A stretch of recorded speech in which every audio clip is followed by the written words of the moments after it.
Shalom Aleihim, Bishem Yeshua HaMashiach. Salam sejahtera dalam kasih Yesus Kristus. Apa kabar ABC Mosar? Fantastis, luar biasa. Yes. Pejuang Kristus, semangat, puji Tuhan. Bapak Ibu yang dikasih Tuhan Yesus, mungkin yang ikut Bible Study, ada berapa tipe khotbah? 3 ya. 1,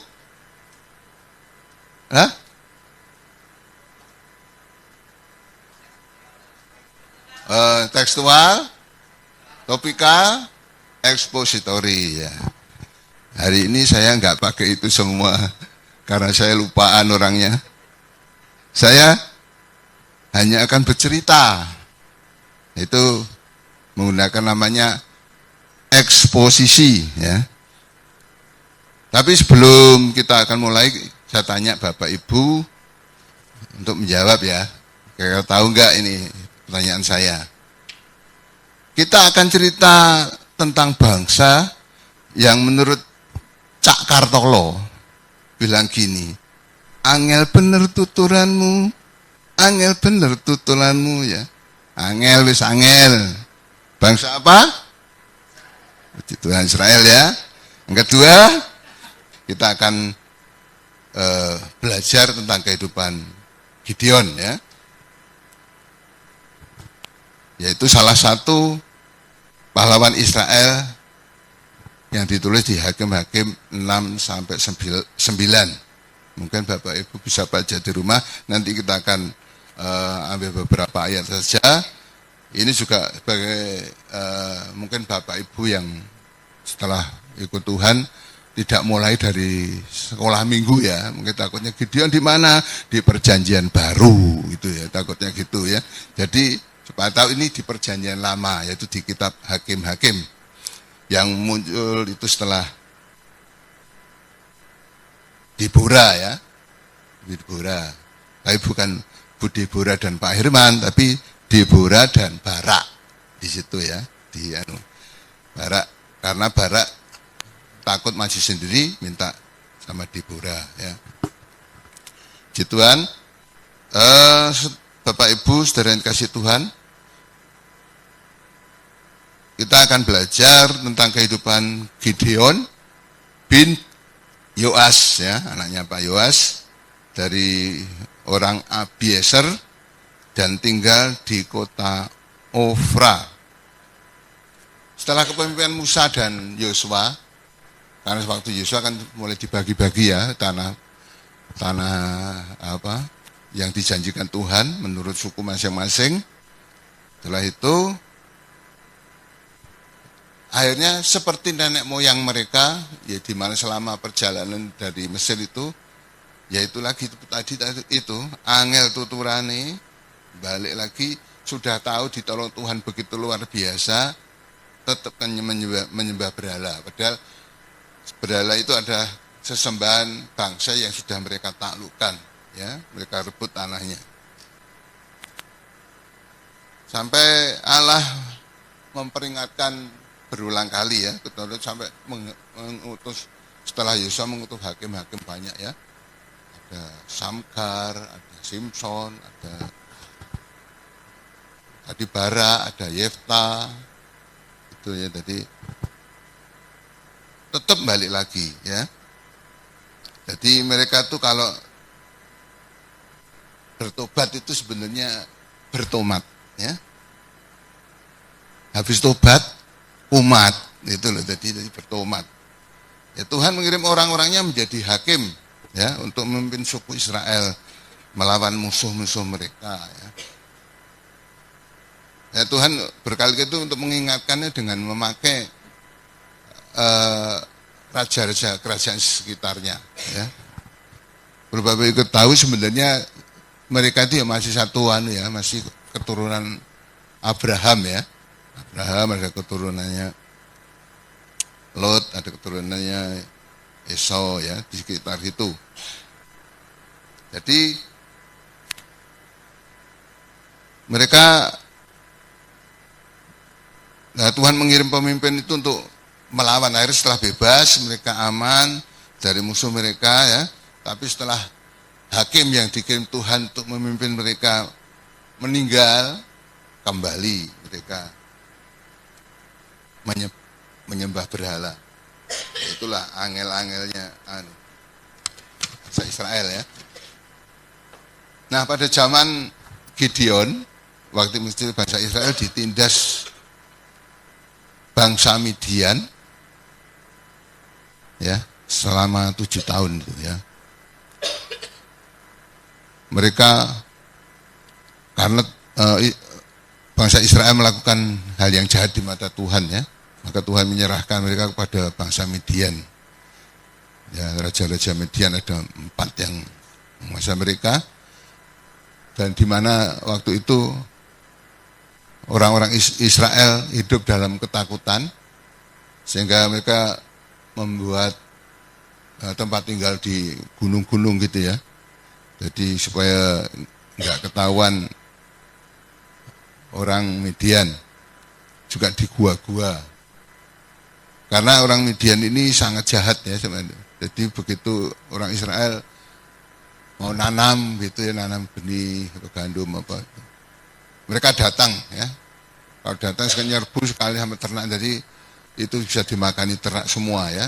Dia cabuti semua, juga hingga ternak-ternak bangsa Israel juga tidak punya itu ya, punya bahan makanan.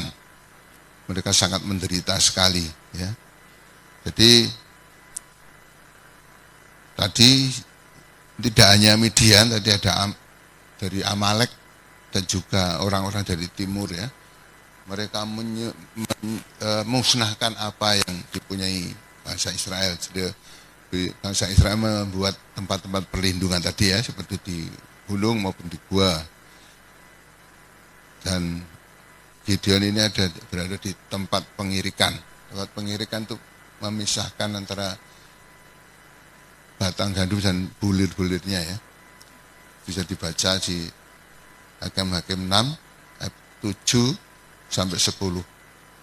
Jadi firman Tuhan melalui malaikat dia bilang, Tuhan menyertai engkau ya pahlawan yang gagah berani ya. Karena Gideon ini merasa dia itu dari kaum terkecil dari suku Manase ya. Jadi memang dari suku Manase, dan dia termasuk anak paling kecil juga ya di keluarganya. Kalau ini kita ingat Raja Daud ya, dia terkecil tidak masuk hitungan, tapi justru itulah yang dipakai Tuhan. Jadi Bapak Ibu Saudara yang dikasih Tuhan, apabila Anda merasa merasa kecil, merasa tidak diperhatikan orang, tapi Tuhan yang memperhatikan Bapak Ibu. Itu tadi saya katakan, faktanya kita mungkin ya, tapi firman Tuhan kalau sudah Tuhan berfirman, itulah harus tunduk faktanya. Di ayat 16 dikatakan, tetapi akulah yang menyertai engkau, sebab itu engkau akan memukul kalah orang Midian itu sampai habis ya. Tapi Gideon juga ragu, juga tidak bisaan juga, dia tetap menguji apakah malaikat itu benar dari Allah atau bukan ya. Dia menyiapkan masakan, biasanya mengolah dari ternaknya ya untuk dipersembahkan. Biasa mungkin orang sana tuh kalau ada tamu langsung menjamu mereka gitu ya.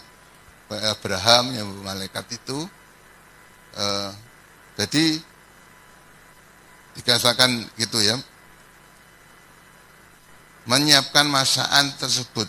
Dan di ayat 20 dikatakan, berfirmanlah malaikat Allah kepadanya, ambillah daging dan roti yang tidak beragi itu, letakkanlah di atas batu dan curahkan kuahnya ya.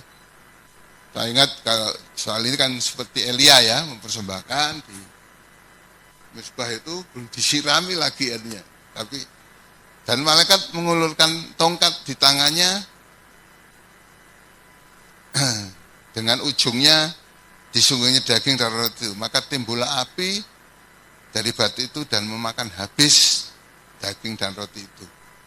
Kemudian hilanglah malaikat Tuhan dari pandangannya. Itu berarti benar-benar itu adalah malaikat dari Tuhan, ya. Jadi kecuali malaikat itu terus ngeleko malah makan gitu, ya bukan malaikat, ya. Dan begitu tahu itu malaikat berarti Gideon ketakutan. Biasanya kalau orang berjumpa Tuhan itu apa namanya, takut mati ya. Kan Musa aja enggak juga ya. Enggak, kalau Tuhan mengizinkan baru bisa dia tuh harus tidak berhadapan langsung. Kalau manusia biasa berhadapan langsung akan mati.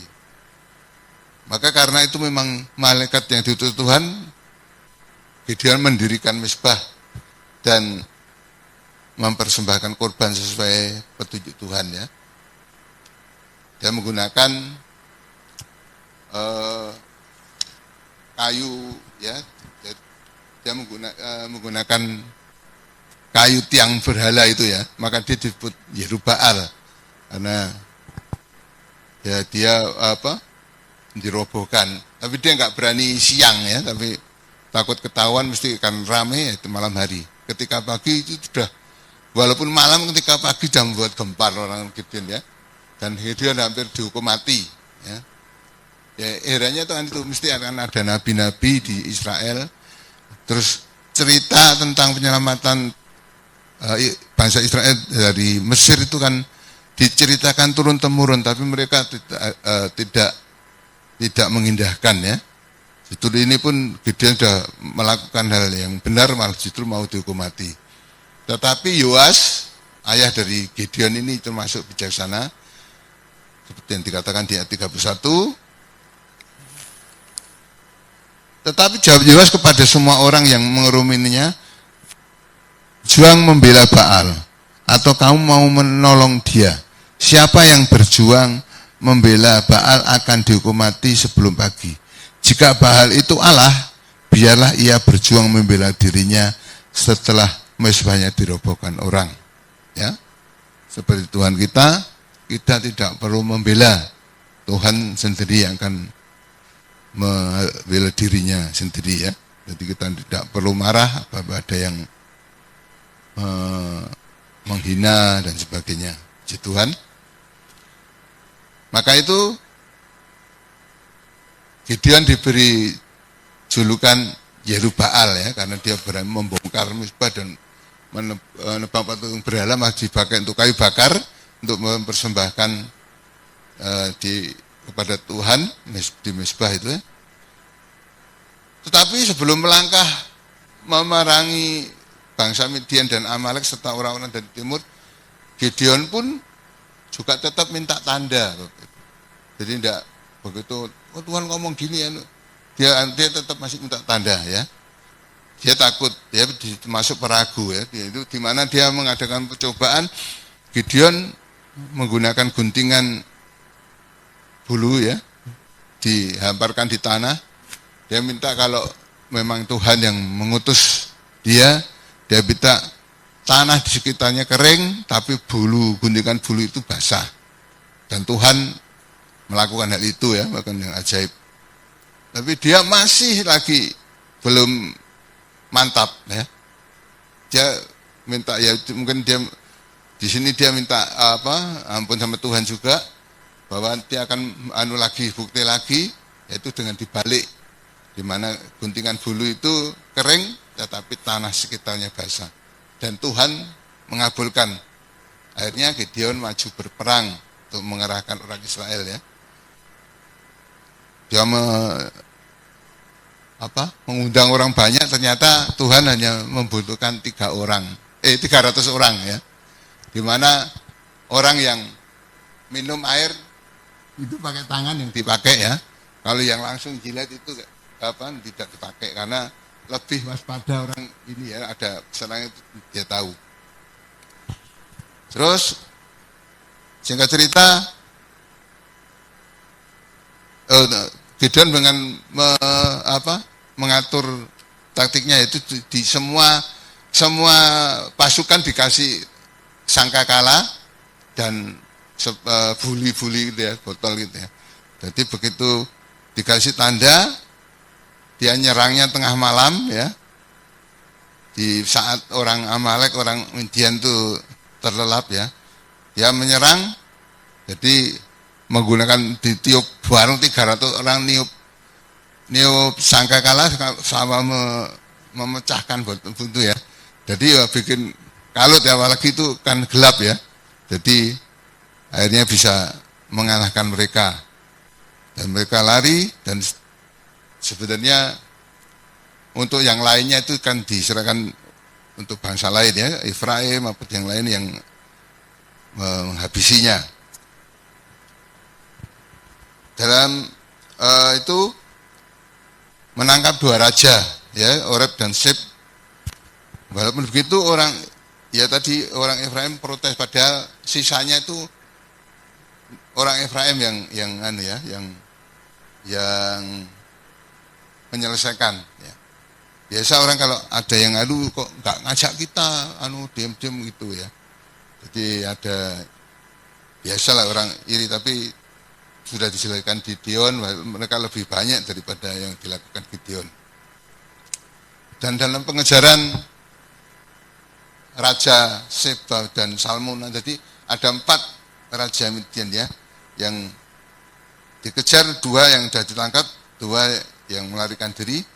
Dia melewati daerah Sukot dan Penuel ya, dan dia meminta bahan makanan, roti untuk pasukannya, tapi penduduk sekitarnya tidak mengira, tua-tuanya ya, jadi kayak tua-tua dari kota itu tidak memberikan.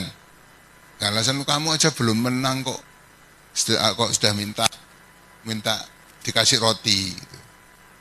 Jadi dia minta hasilnya dulu baru ya. Akhirnya ya Gideon, oke lah, kalau saya bisa menangkan akan dihukum sama Gideon. Akhirnya Gideon menang. Gideon akhirnya menghukum tua-tua dari 2 daerah itu ya. Dan Gideon sendiri yang membunuh kedua raja itu, Seb dan Salmuna tadi, Sebah dan Salmuna, karena anaknya yang suruh bunuh takut ya, jadi dia sendiri yang membunuh. Karena Sebah dan Salmuna inilah yang membunuh saudara-saudara Gideon waktu penyerangan ke Israel ya. Bapak Ibu yang kasih Tuhan, karena Gideon sudah membebaskan bangsa Israel dari bangsa Midian, Amalek dan orang dari timur tadi, maka orang Israel meminta Gideon untuk menjadi pemimpin mereka dan memerintah mereka, baik Gideon maupun keturunannya, anak cucunya. Tetapi jawab Gideon, tidak akan menjadi memerintah bangsa Israel, tetapi Tuhanlah yang akan memerintah Israel ya. Memang Gideon tidak mau, dia kalau bangsa Israel taat sama Tuhan lebih bagus ya. Tapi dia ini yang bikin satu kesalahan, yaitu dia meminta anting-anting dari semua jarahan dijadikan efod ya. Efod inilah yang membuat orang Israel jadi serong. Jadi biasanya kalau Raja Daud kalau mau menyerang itu dia berdoa di depan efod, meminta Tuhan ya. Tapi bukan menyembah, tapi minta Tuhan sebagai sarananya. Tapi orang Israel malah menyembah ya. Ini yang salah ya. Padahal hanya Tuhanlah yang patut disembah. Bapak Ibu saudara yang dikasih Tuhan, dari kehidupan Gideon, di situ ternyata Gideon tuh kalau menurut Pak Mocuan tuh mainannya banyak katanya. Ya. Istrinya banyak. Jadi anaknya sampai 70 orang. Ya. Itu belum ditambah gundiknya ya. Di Sikem dia. Dan punya anak yang namanya Abimelek. Nah, Abimelek inilah yang yang ingin memerintah, ya, jadi dia membunuh saudara-saudara tirinya itu yang 70, tinggal yang bungsu Yotam yang menyembunyikan diri yang selamat, ya. Jadi orang Israel pun juga tidak setia kepada Gideon, ya, terutama yang dari daerah Sikem. Dia justru menghabisi seluruh keturunan dari Gideon. Bapak Ibu Saudara,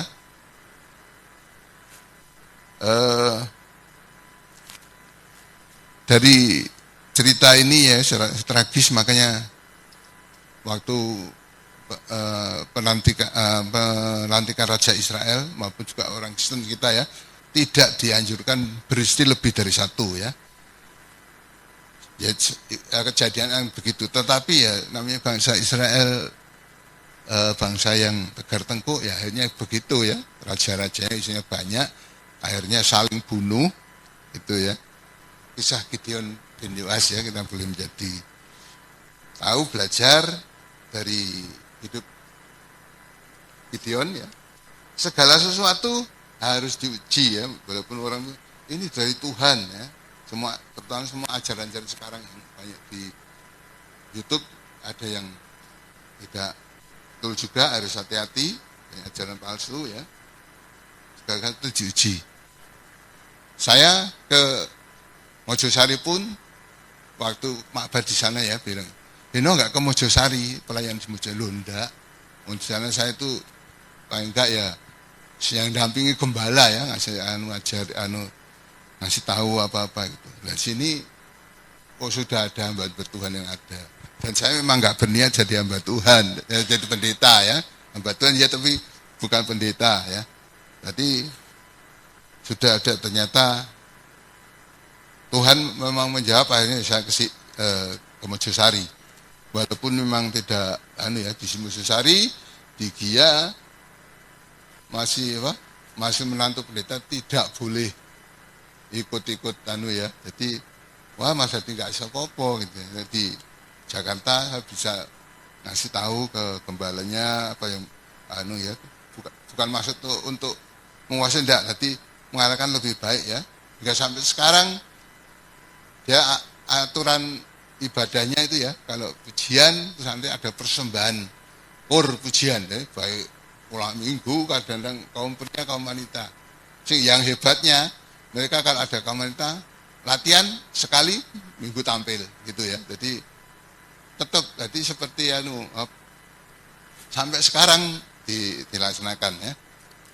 Terus kita belajar dari bangsa, kita harus bertobat bila melakukan kesalahan, ya.